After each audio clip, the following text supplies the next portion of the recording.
Marcus Chen had been working the parking lot at Mercy General Hospital for 23 years.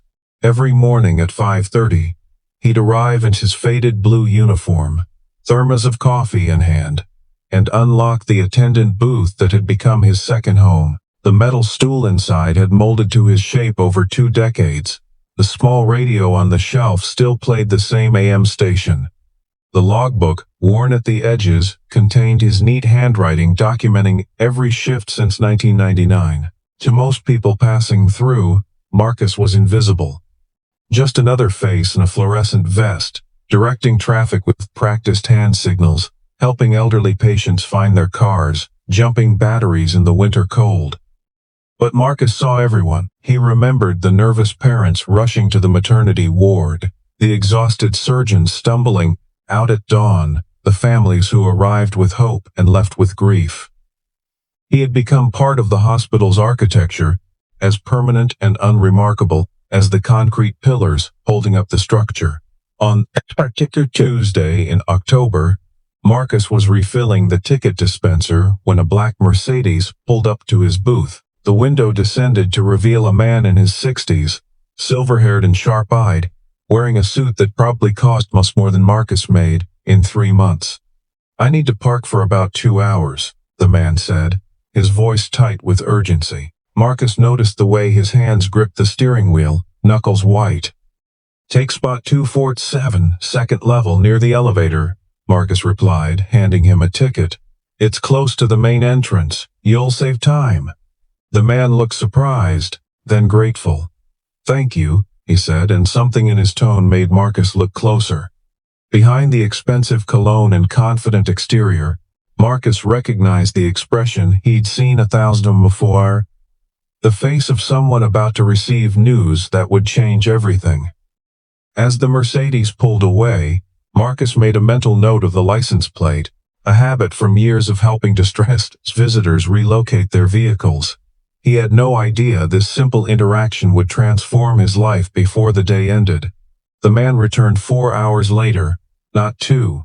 Marcus noticed immediately because the parking rates jumped significantly after the 3-hour mark, and he always felt guilty charging the grieving families who lost track of time in waiting rooms. But when the Mercedes pulled up to pay, the man's face had completely changed. The tension had evaporated, replaced by something radiant.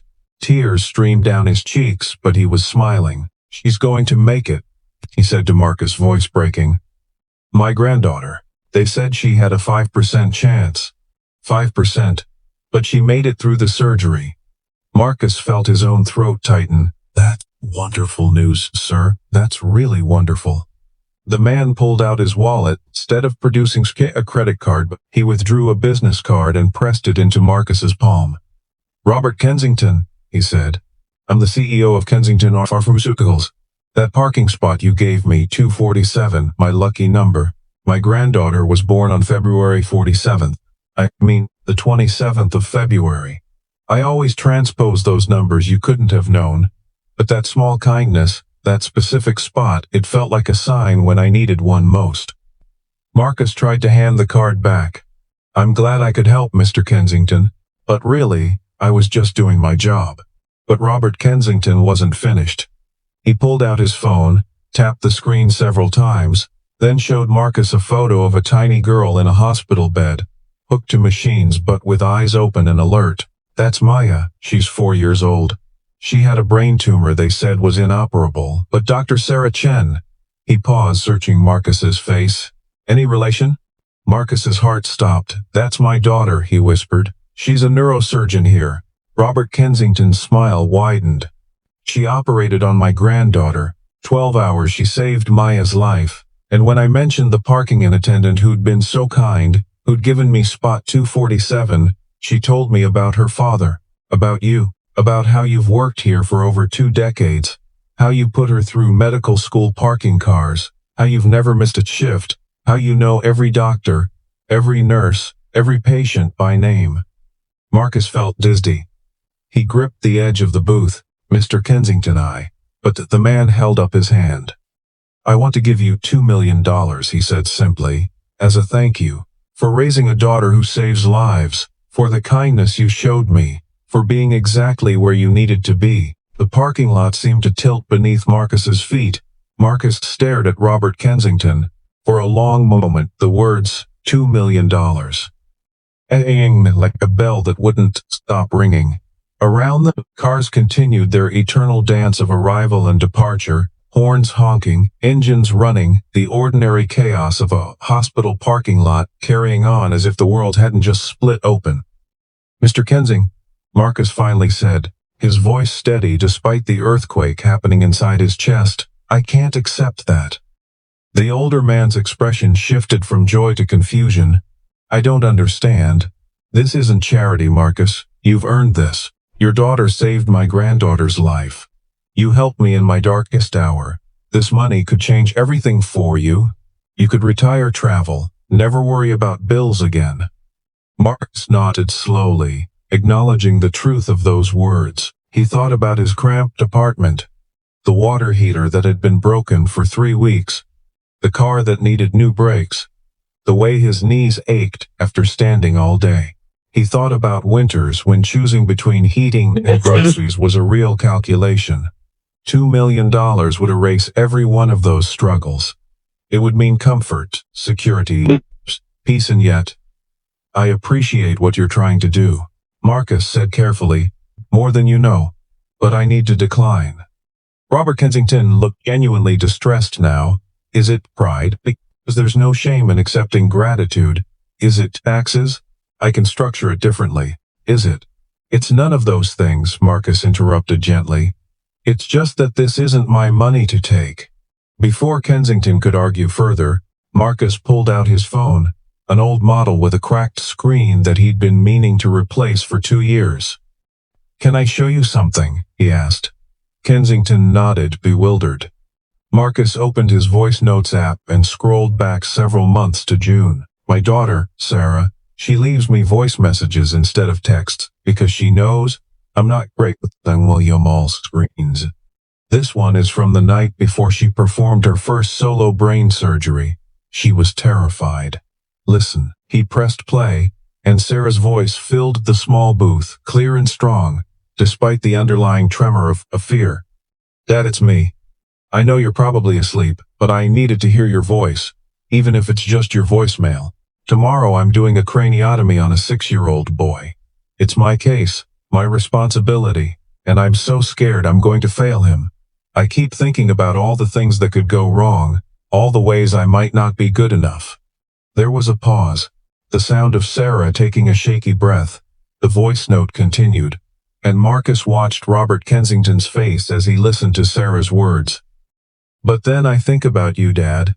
I think about how you took a job parking cars when Mom died, how you worked double shifts, so I could go to the magnet school uptown. I think about how you wait me with science fair projects in that parking booth, how you practiced flashcards with me between cars, how you never once made me feel like your sacrifice was a burden. You could have been bitter. You had a degree in engineering, Dad. You have found another job in your field after the factory closed, but you took the first job you could find near my school, so you'd be close if I needed you. And you stayed there because the health insurance was good and the hours were flexible enough that you never missed a single one of my school events. Robert's eyes glistened. Marcus kept the recording playing. You taught me that real success isn't about money or prestige. It's about showing up. It's about doing the work that needs to be done, even when it's hard, even when no one notices. You've spent 23 years in that parking lot, and I've watched you treat every single person with dignity. The homeless man who sleeps near the dumpster. You bring him coffee. The single mom who can't afford parking. You've lost more tickets than anyone knows. Confused elderly patients. Walk them to their appointments even though it's not your job. Sarah's voice grew stronger now, more certain. Tomorrow, when I'm in that operating room, I'm going to channel you, Dad. I'm going to remember that the most important work isn't the flashiest. It's the consistent, quiet, essential work of caring for people. You've saved lives too, Dad. Maybe not with a scalpel, but with kindness, with presence. with showing up every single day and treating people like they matter. So this surgery, sir, everything I am, it's not mine alone, it's ours. I'm just the one holding the scalpel, but you're the one who taught me why it matters. The voice note ended. Marcus looked at Robert Kensington, whose face was now wet with tears. She operated on that boy the next day, Marcus said quietly. He's fine now, playing soccer, and she's performed 68 surgeries since then. 68 lives, including your granddaughter's. That's not because of anything I did. That's all Sarah. But what I realized listening to that message is that the work I do matters not because of recognition or reward. It matters because I show up. Because someone needs to be there to give gay scared grandfather the lucky parking spot. Because someone needs to remember where the confused patient parked. Because someone needs to see people. He pocketed his phone. If you give me $2 million, Mr. Kensington, you change what this job means. It becomes a stepping stone I should have left. A sacrifice that deserves compensation. A thing I endured rather than a thing I chose. But I don't want to poison that. This booth, this parking lot, this is where I raised my daughter. This is where I learned that every interaction matters. The moment I accept payment for that, I make it transactional. And it was never about money, it was always about love. Robert Kensington stood silently for a long moment, then slowly nodded. You're a remarkable man, Marcus Chen, he said finally. But please let me do something. A donation to the hospital in your name? A scholarship fund for medical students from working-class families? Marcus smiled.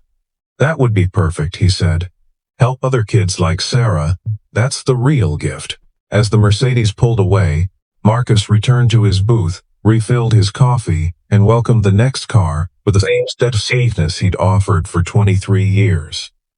Above him, in the neurosurgery wing, his daughter was saving another life, and in his pocket, his phone held dozens more voice notes, each one a reminder that the most valuable currency in the world couldn't be deposited in a bank. Treasures could only be heard.